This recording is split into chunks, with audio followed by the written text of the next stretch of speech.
अस्सलाम वालेकुम जी। मैं हाँ जुल्फ़कार अहमद रांझा, सदर पाकिस्तान किसान इत्तेहाद डिवीजन गुजराला। मैं मुखातब हाँ अपने किसानां अगे कि असां एक अपने आप ते हड़ताल की है दुध के हवाले नाल कि 10 जून तो असां एक तय किया रेट कि गाय का 150 रुपए, मिक्स गाय भैंस 170 रुपए और 6 फैट का 190 रुपया।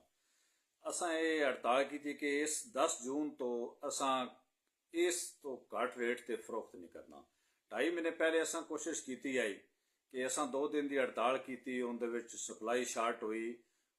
जिन्होंने इलाकों लोगों ने कोशिश की है उत्थे तो रेट बेहतर हो गया, लेकिन कुछ ऐसे इलाके ने खास करके दूर दराज जोड़े शहरों तो दूर ने उत्थे अमल दरामद ना हो सकिया। जिससे अमल दरामद नहीं होया तो असी चूंकि किसान के नुमाइंदे हाँ, हर जगह पर किसान एक जैसे खर्चे बर्दाश्त कर रहा है